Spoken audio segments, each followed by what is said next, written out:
सर्वांना मकर संक्रांतीच्या शुभेच्छा. नम्रताच किचनमध्ये आपलं सर्वांचं स्वागत आहे. आज आपण तीळ, गूळ व शेंगदाणे घालून छान अशी खुसखुशीत पुरी करणार आहोत, जी 4 ते 5 दिवस आरामात तुम्ही ठेवू शकता. तर इथे मी कढई स्लोवर ठेवलेली आहे गॅसवर आणि ह्याच्यात मी 200 ग्राम तीळ घेतलेले आहेत. तीळ तुम्ही कुठलेही घेऊ शकता. चांगले ते भाजून घ्यायचे आहेत आणि त्याच कढईत मी आता 100 ग्रॅम शेंगदाणेही घेतले, तेही आपल्याला चांगले भाजून घ्यायचे आहेत आणि मिक्सरमधून आपल्याला शेंगदाणे जाडसर असे वाटून घ्यायचे आहेत आणि ह्याच्यातच आपल्याला तीळ पण घ्यायचे आहेत आणि थोडीशी वेलची घालून गूळ घालायचा आहे. सॉरी, गुळाचा व्हिडिओ माझा आलेला नाही ह्याच्यात, पण मी गूळ घातलेला आहे ह्याच्यात 150 ग्रॅम आणि वाटून घेतलं आहे जाडसर.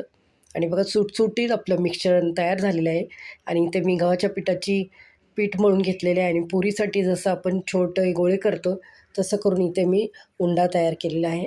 त्याच्यात आपण हे मिश्रण भरूया आणि खरंच ही पुरी फारच छान लागते, चविष्ट खायला. आता ही आपण हलक्या हाताने लाटून घेऊया. जास्त दाब द्यायचा नाही आहे, नाहीतर पुरी आपली फुटून जाईल. हे बघा, एवढी जाड ठेवायची आहे आणि थोडेसे तीळ आपण खाली पसरवूया आणि त्याच्यावर पुरी परत एकदा थोडीशी अशी लाटून घेऊया, म्हणजे तीळ चांगले पुरीला चिटकतील. एक एवढी मेहनत आहे ही पुरी करताना, का तुम्हाला तेल अगदी स्लो ठेवायचं आहे एकदम आणि त्याच्यात एक एक पुरी तळून घ्यायची आहे. फास्ट केलात तर गूळ लगेच वितळेल आणि पुरी आपली सगळी तेलातच फुटून जाईल. मी खूप स्लो गॅसवर तळलेला आहे सर्व पुऱ्या. बघा, छान असे फुलतात सुद्धा ह्या पुऱ्या.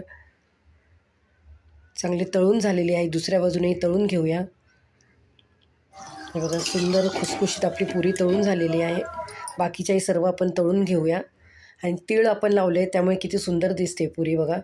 तुम्हाला ही रेसिपी कशी वाटली ते मला कमेंट करून सांगा व आपलं चॅनल नम्रताच किचन याला लाईक, शेअर, सबस्क्राईब